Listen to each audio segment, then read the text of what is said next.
In this video, we're playing Sisay combo block my build while you get to follow my thought process as I'm piloting this deck, showcasing my hand and narrating the entire match as games and plays are being happening and reactions to plays that are being made. Now we are going up against Kodama and Thrasios, first in turn order. Magus, Lucea and Kane that wins with Code of Calling, Final Devastation, X spells. Then it's me with Sisay third in turn order. And Omnath Locus of Creation last in turn order. Now this Sisay build is pretty straightforward. It's a stacks, hate bear, combo lock game play plan with things like Possibility Storm and Dranet Magistrate and Lavinia Saurus Renegade to lock down the game, but we also have Emil the Blessed and Dockside or Derevi and Nayela. So let's take a look at my opening hand. Okay, so this is honestly a hand we could keep, but I like a second land here. Like we're gonna have Ragavan and then we're gonna have Door. Could we keep this one though? Turn 2 Asika is pretty good. I don't like Marlin in my opening hand. I want her in the deck. You know what, I think I'm gonna mulligan this one. What do you think, Teddy? Should we keep this hand? Yeah, keeping this hand. I have this pre-game effect, Gemstone Caverns, pitching Godless Shrine for it. The big reason why I kept this hand is Gemstone Caverns, Arbor Elf, Code of Calling, Force of Will. Force of Will feels important. We can't really use it now, but we might draw into more blue cards later. But Code of Calling getting Dockside in instant speed can win the game whenever we want to, if we have the Dockside count, that is. However, game starts off, and here we go, Llanowar Elves and pass turn. So we're going here to Tiamur Magus. He plays a Mana Crypt and pass the turn to me. Draw a card. Bloodstained Mire. Tap this for an Arbor Elf. So we drew the blue card we need for Force of Will, a Flusterstorm. Or we can also just cast a Flusterstorm. But this honestly feels just a lot more safer compared to the first hand we had. From Omnath Locus of Creation, we have a Mana Crypt. And then he cracks his Prismatic Vista for a Forest and passes a turn to the starting players. Now we're on turn 2. Forest. And a Thrasios. And then an Elvish Mystic, just producing a bunch of mana to get his commander into his Kodama into play, or Thrasios activations. But then he passes the turn to here. He draws a card. He also takes damage from the Mana Crypt. He actually just passed the turn to me. In the end step, sacrifice Bloodstained Mire. Finding a Taiga. Untap and draw a card. Never punished. Play this Plains. Cast this Sisay and pass.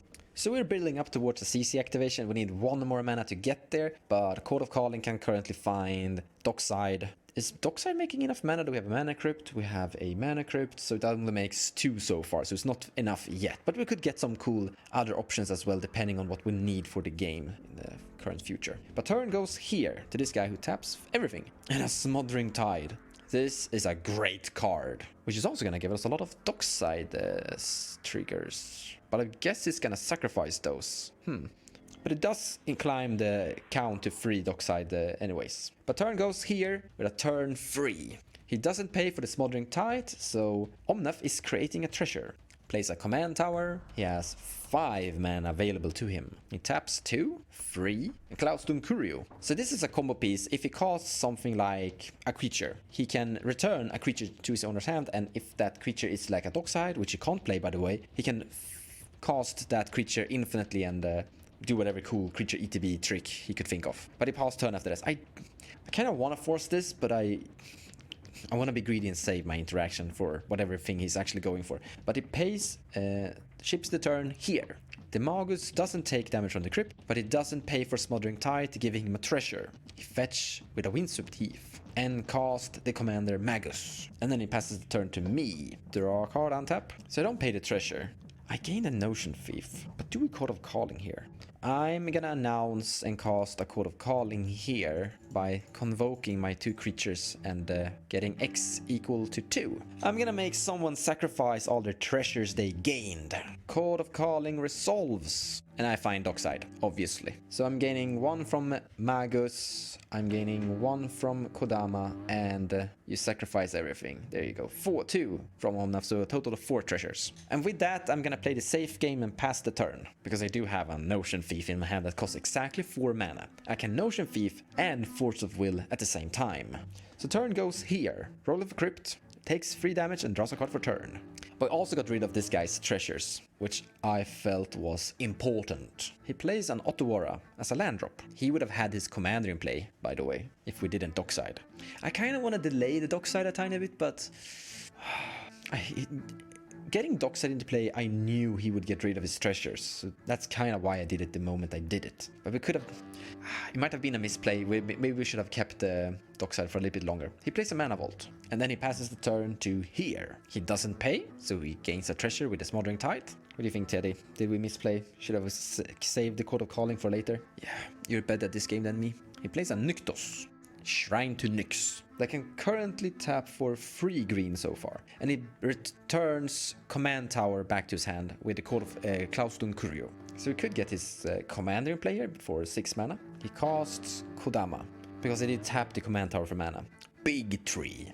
Now we could force this, but we're definitely not gonna do that because he's not really threatening anything, and the Magus might be threatening soon. But then after tapping out for Kodama, he passes a turn to here. He takes 3 damage from the Mana Crypt and draws a card, down to 33 life. He plays a Wooded Foothills. Ooh, he casts Reshape, sacrificing Mana Crypt so he can search out 2 artifacts with CMC 4 or less.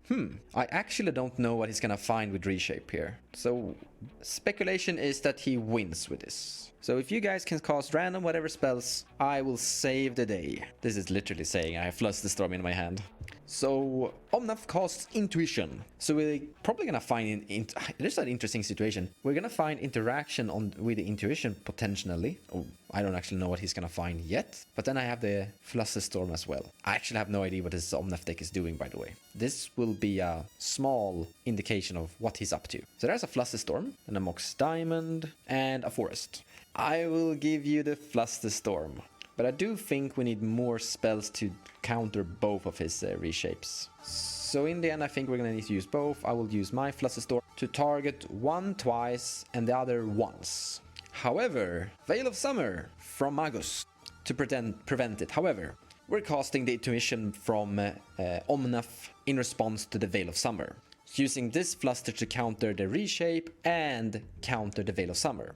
He's putting 2 counters on the Veil and 2 counters on the reshape that I put 1 on, so we can't pay for any of this. So the Veil of Summer and reshape is all countered. Teamwork makes the dream work. I still have no idea what he was gonna find with that double artifact tutor, but I'm super certain that he will win the game with 2 artifacts. And then he passes the turn to me. I'm gonna untap and draw a card. We draw a Final of Devastation. We can find Kane. That's legit pretty good. We can't find Emil and activate Emil yet, because we have a grand total of 7 mana. So we can find Emil and have 1 mana remaining and not win. And I don't want that to happen. So I think we're gonna go Keenan. Or Phantasmal Image. I'm gonna announce and cast Final of Devastation. X equals 2. So everyone seems to pass on this. Yeah. Final of Devastation resolves. So I'm finding Keenan. Sisay is now a 4-4. Combat, Sisay is swinging at Omnath. You don't have blockers. I pass the turn. So we go to this player's turn, the Omnath.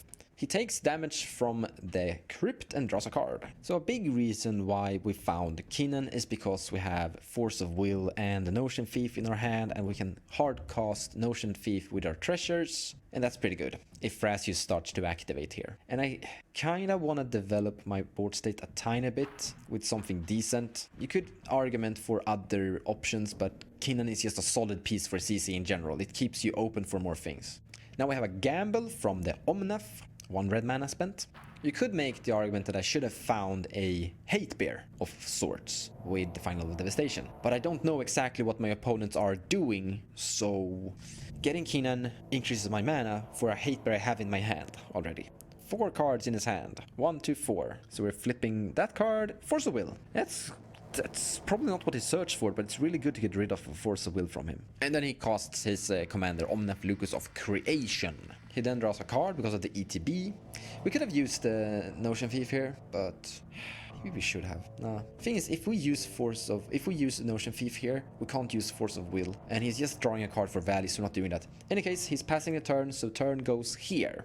And tossing away Force of, like, Notion Thief to be unable to cast Force of Will might make us lose the game to this guy, who has a very scary board state. So jumping the cannon here and casting Notion Thief could absolutely make me lose the game here. And suddenly, it feels bad that he discarded the Force of Will there actually. Could have needed that Force of Will. We should also mention that this guy might try to go for it again. So, could be good to keep our Force for some time. He plays Ouroboros Palace in the Clouds.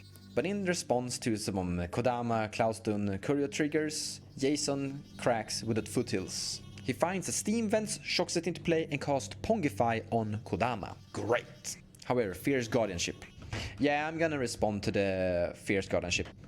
I'm gonna cast Force of Will, pitching Notion Thief. So in response, he taps Nyktos to gain some green mana before Kodama disappears, and then he activates Thrasios in response to all of this. Currently looking at the top, and reveal a Noxus Revival. So Thrasios drew the Noxus Revival there. So Force of Will resolves, counterspelling the Force of Negation, and Pongify is still on the stack. But then he pays 2 life before Pongify resolves to put Fierce Guardianship on top of his library, and because of that Nyktos, he gained a lot of mana. And used the Thrasios activation to draw Fierce Guardianship. And he Fierce Guardianships the Pongify a second time. However, Omnath responds with a March of the Swirling Mist. X is 2. And faces out Kodama. What a stack of interaction.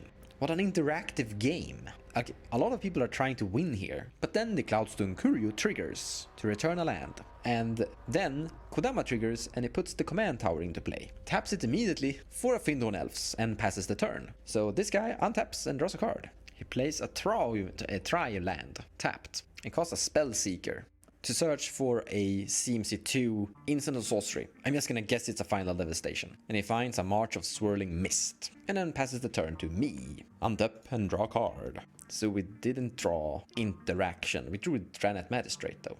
So we have 3 treasures, Arbor Elf, and 3 lands. So we're gonna play the typical Sisay game and pass the turn. No, wait, actually, Rhetoric.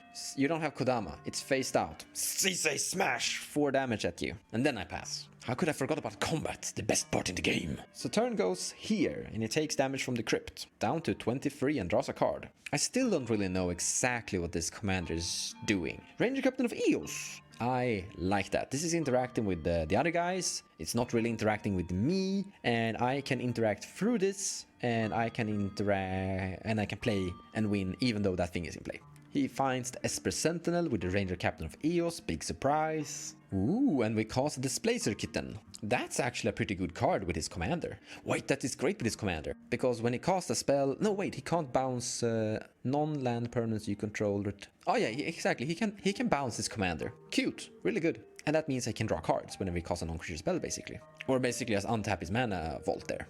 So I guess this is his combo. However, there's a March of Swirling Mist, so we're just gonna ignore this one. So this actually showcases a good example of how you should play the game depending on what form of information you have. We have seen Spellseeker find March of Swirling Mist, so we know we can pass on all form of creature spot removal that we need to do. So he's gonna find something CMC4 here with the Neoform. Ariak Salvagers here, maybe? What is that? Oh my god, we're getting pressed on. Whenever another non-token creature enters the battlefield under your control, if it wasn't cast, create a token that's a copy of the creature except it's a 0/1 white human. Sacrifice exile target non-land permanent. And then he's gonna flicker Omnath because of the Neoform. Oh, wait, so he can... If he casts a non-creature spell, he'll draw 2 cards because it will create a token out of his commander. Huh. This is amazing. We have a rabbit in cEDH. And his second Omnath will die because of legendary rule. He plays a Temple Garden to play untapped. So he casts this Arcane Signet and basically flickers his commander and draw 2 cards there. And he casts an Esper Sentinel that he found with Ranger Captain. So I did ask for this. I was sitting here and saying, what is this Omnath deck doing? What is this Omnath deck doing? And now I get to see what this Omnath deck is doing. But after all of this, he passes the turn. But also, I mean, he did find out about the March of Swirling Mist, so I can see why he did pass the turn there, as he know about creature interaction spell there. So we're going here to this guy's turn, where, scary enough, Kodama is gonna come back. So we untap, And that is a big impressive board state. And here we go, the March of Swirling Mist. And I guess this is why he found it. So the cool thing with his commander here is that he's making a copy of the March of Swirling Mist. So X is 2, so he targets Kitten, Preston, Kodama, and Kinnan. He cannot pay for Esper Sentinel, so Omnath draws a card. So he does target Kinnan. This means that I can't win in his end step, because what he could have done is find Teferi, go to my turn, use Teferi to bounce Dockside, win with Dockside and Emil and Teferi in play. But we can't do that anymore, because Sisay will go down to a 2-2, so we need to find an interaction piece that will deal with... Wait a minute. Isika wins? No, we need to find some form of interaction here, honestly. We could also activate Kinnan, because we do have some really big hits in this deck. I have a Gadok Teeg in this deck, which will shut down Magus, actually, when I think about it. I'm gonna activate Sisay. That is the safer route. Floating 1 blue mana from a treasure that I'm cracking. But in response to my Sisay activation, flashing in Endurance on the Kodama Thrasios board state. Oh! This will trigger a Kodama trigger. So Cloudstone Courier triggers and bounces a creature. Oh, I thought it was gonna bounce a land. And then Kodama triggers and it puts a Spellseeker into play with the Kodama trigger. It's pretty good. However, the way he's layering things is that he's gonna put his Cloudstone Courier below and then the Spellseeker ETB search effect above. So first he's gonna search for something and then he's gonna have the option to bounce something with Cloudstone Courier. And with the Spellseeker he finds Crop Rotation. This is a card he can use to find his Gaia's Cradle with, or any other combo land that he might need. And with the Cloudstone Courier he bounces Endurance back to his hand. And the Endurance targeted himself as well, by the way. And then my CC activation resolves. I'm finding Isika, God of the Tree. So with Isika, God of the Tree, I'm gonna tap Kinnan for 2 mana. I'm still floating 1 mana with a treasure that I sacrificed. I'm gonna sacrifice these 2 treasures for 4 mana, which means I have 7 mana for a Kinnan activation before Swirling Mist resolves. Gonna spin the wheel. So 1, 2, 3, 4, 5. I have a Derevi. I guess that's what we're taking. So Derevi ETB. Yeah, so this is gonna look strange because we're gonna untap. Yeah, we're untapping your blue land there. I think your blue source. Yeah, that one. The reason I want to untap his land is because he might draw into interaction with a Sentinel against Magus or someone else, and I literally don't have much in my hand, so there's no point in untapping anything on my board state. However, before the untap happens, Rhetoric, the Kodama Thrasios player, is casting Crop Rotation, and Esper Sentinel draws a card. He's finding Simic Growth Chamber. Now all of you casual players obviously knows what this land does, but you competitive players might go, what's that land? So it comes to play tapped, it taps for 2, but it returns a land back to his hand. So Simic Growth Chamber on the stack. But in response to a bunch of triggers, he casts Endurance. But on the ETB of the Simic Growth Chamber, we also have a Cloudstone Courier and a Kodama trigger as well.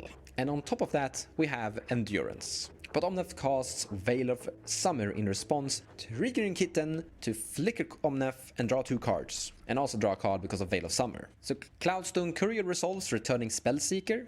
And then once he's returned Spellseeker back to his hand, having Kodama under Courier, he puts Spellseeker into play with Kodama. Remember, he got the Kodama trigger from Endurance, so he could put the CMC 4 or less into play. This is getting complicated. So Spellseeker trigger. He finds Summoner's Pact. Endurance happens and he shuffles cards back into his graveyard, from his graveyard into the library. Simic Growth Chamber triggers and returns itself. He returns Oboro Palace in the Clouds to his hand. And then Derevi resolves and untaps the land. But before that happens, Summoner's Pact. For 0 mana that he found with Spellseeker. He finds Tatyova. That is a green creature. However, here it stops. He doesn't have any more Kodama triggers, so Derevi finally happens and untaps the land. And now we're at the March being the only thing on the stack. So Kinnan and Kodama face out. Kitten won't, because Omnath did cast a Veil of Summer to basically draw a card here to find interaction versus Kodama, but it also keeps his creatures in play because of the Veil against the March of Swirling Mist. But here Kodama is gone. And then he can finally draw a card for turn. Land drop, Oboro Palace in the Clouds. And then, as he's tapped out, turn is passed. So we're going here, untap and draw a card. He doesn't pay for the Smoldering Tide, giving a treasure to this guy. He currently has 4 treasures. Oh, he's tapping a lot of mana. World of Invention X equals 4. And because of his commander, we have 2 Whirl of Inventions on the stack. Esper Sentinel trigger, however, and gives card draw to the Omnath. Omnath doesn't have any interactions, however, so both Whirl of Inventions resolves. The first Whirl finds a birding pod, and the second Whirl of Invention finds Corridor Monitor, putting an untapped trigger on the stack.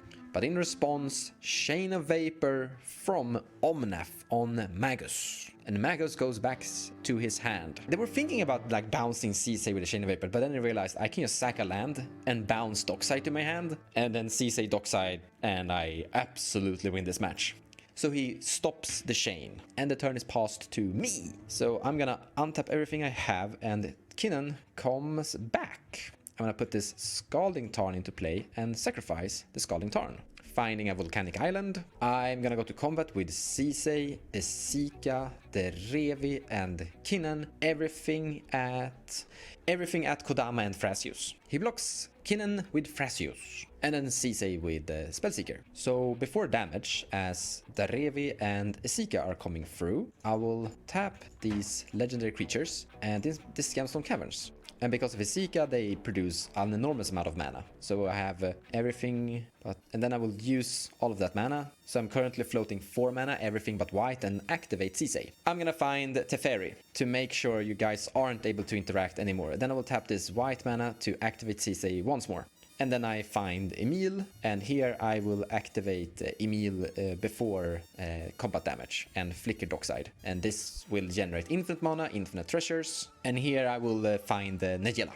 So with Nagella I have infinite attacks. The only creature I'm gonna be attacking with for the rest of the game is the Revi, because with the Revi I can tap down blockers across the battlefield, so you guys don't have blockers. And then infinite, eventually when you don't have blockers, I will attack you with the big board state of Sisay and her dream team to win the match. And the only interaction, he's still, like, Coffee had a lot of interaction. The last one here is a Mind Break Trap that does nothing against me, but we kind of showcase capabilities. But glorious victory for Sisay! Very interactive game. A lot of people were forced to interact with each other, which meant that March of Swirling Mist were thrown at Kodama a lot, so Sisay got to stay on the battlefield and do her thing. Thanks so much for watching, I hope you enjoyed the gameplay, take care guys, and I'll see you next time!